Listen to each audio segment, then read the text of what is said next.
Aujourd'hui, messieurs, dames, on va travailler sur les remèdes astrologiques et on va voir ensemble pourquoi les remèdes astrologiques ne fonctionnent pas pour certains d'entre vous et la plupart du temps.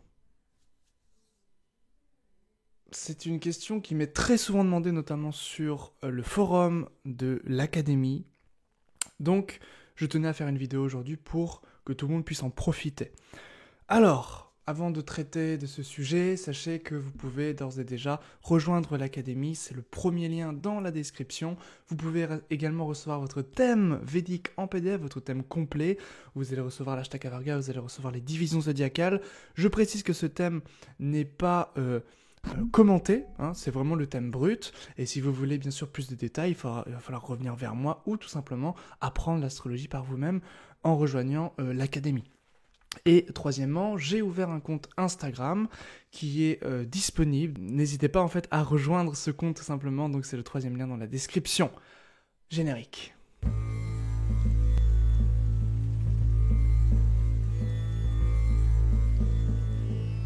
Donc aujourd'hui, on va travailler sur les remèdes astrologiques et voir pourquoi les remèdes astrologiques ne fonctionnent pas. Premièrement, si vous avez la lune à travailler et que vous décidez d'avoir une bague d'argent au niveau du doigt, donc par rapport aux pierres, par rapport aux jammes, eh bien, tout simplement, si vous désirez à travers de la matière, c'est-à-dire des pierres, avoir l'illumination, avoir des choses au niveau psychique, au niveau des siddhis, des pouvoirs occultes, ou au niveau de la spiritualité, de l'éveil, ou l'ouverture des canaux, des chakras, etc., ce n'est pas possible. Ce n'est pas possible. Pourquoi ? Parce que la matière ne travaille que sur la matière. Parce que c'est exactement pareil en Ayurveda. Si vous pensez que vous allez vous nourrir en termes sattviques, c'est-à-dire vraiment voilà, avec des légumes, des choses très sattviques qui ont plein de prana, etc., qui sont pures, vous n'allez pas vous éveiller comme ça. Vous allez au mieux rendre votre corps sain, votre corps va être beaucoup plus pur, va être épuré. Et c'est la même chose pour les remèdes astrologiques, pour les pierres, pour tout ce qui a un rapport voilà, avec les bijoux, les choses comme ça. Ça va traiter que de la matière, ça va vous aider au niveau financier, ça va vous aider au niveau de la matière, encore une fois. Donc ça, c'est important à comprendre, c'est important à saisir. Ça va vous aider au niveau de la santé également, bien sûr. Si vous portez donc les pierres surtout sur la peau, c'est surtout comme ça que ça marche, c'est le secret, c'est sur la peau, ou vraiment très proche, mais c'est sur la peau qui marche, ça fonctionne le mieux, c'est au niveau de la matière, encore une fois, je me répète, que ça fonctionne. Ça, c'est la première chose. Voilà. Donc, vraiment, discerner pourquoi telle chose est destinée. Donc, les pierres sont destinées au niveau de la santé, au niveau de l'argent, donc au niveau de la matière. Deuxièmement, si votre gourou, ou votre mentor, ou votre maître spirituel, ou voilà, quelque chose vous a parlé au niveau d'un mantra, et que vous allez voir quelqu'un en lui disant, votre meilleur ami, votre ami, ou votre compagne, ou je sais pas, en lui disant j'ai un super mantra qui va pouvoir m'éveiller, qui va pouvoir m'élever, etc. Rien qu'en lui disant ça, vous ruinez toute chance de vous éveiller.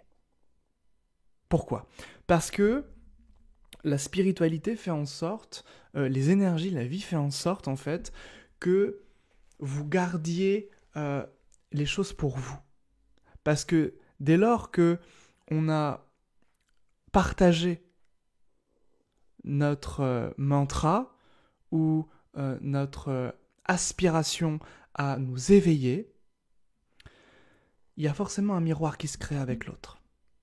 Et ce miroir, ça va être au niveau de l'ego que ça va se travailler, que ça va se jouer.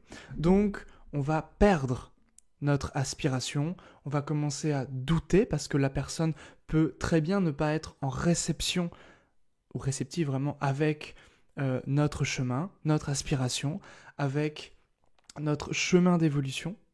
Donc ça, c'est quelque chose qui est très important, c'est cette idée de garder ça pour vous. Si vous avez un tableau d'une divinité, si vous portez une bague, si vous êtes en train de prier, etc. Bon, prier c'est un peu différent, mais parce que c'est quand même assez explicite, mais si vous avez une bague ou si vous avez un tableau, alors je ne dis pas qu'il faut mentir, mais dites simplement, ça me tient à cœur, c'est personnel, voilà, ou des choses comme ça. Mais n'allez pas dire, en tout cas je vous déconseille de le dire, ça va risque de ruiner votre chemin, votre pratique, de faire part à des gens de votre pratique tout simplement, parce que il va y avoir un miroir, il va y avoir des énergies qui vont se mélanger avec votre pratique, clairement sur votre chemin, et ça va venir vous poser des problèmes, vous poser des obstacles encore plus grands, chose que vous ne voulez absolument pas, puisque les remèdes sont faits pour transcender tous ces obstacles.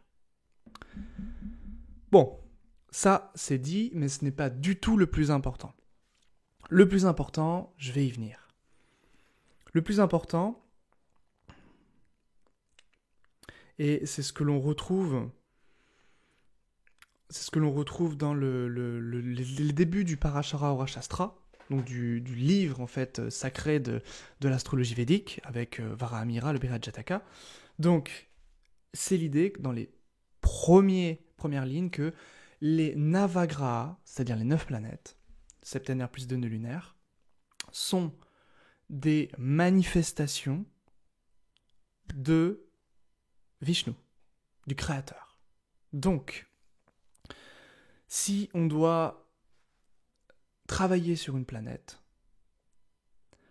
on peut très bien, j'ai fait une vidéo là-dessus, on peut très bien aller regarder notre Ishtadevata, notre divinité d'élection. On peut très bien aller faire des prières sur telle ou telle divinité, etc. Mais se connecter à la source, c'est ce qu'il y a de plus efficace. Se connecter à la source en se disant que si je me connecte simplement à la manifestation, ça va m'apporter tel ou tel fruit, mieux vaut se connecter à la source. Pourquoi ? Parce que la source a la réponse. Et si vous pensez que, comme les Navagras sont des manifestations du grand créateur, de Dieu en fait, de la source, de l'origine des choses, si vous pensez que vous devez travailler une planète parce que cette planète a quelque chose contre vous, c'est une mauvaise lecture de l'astrologie, c'est dû à de l'ignorance, à avidya, et c'est pas grave, c'est normal. Et l'idée c'est que vous pensez du coup en pensant ça que Vishnu est contre vous, que le Créateur est contre vous. Et c'est là l'erreur, c'est là la grande erreur, c'est là la grande illusion. Donc l'idée ça va être non pas de se dire Vishnu m'en veut ou telle planète m'en veut, je dois travailler sur telle planète pour l'enrichir.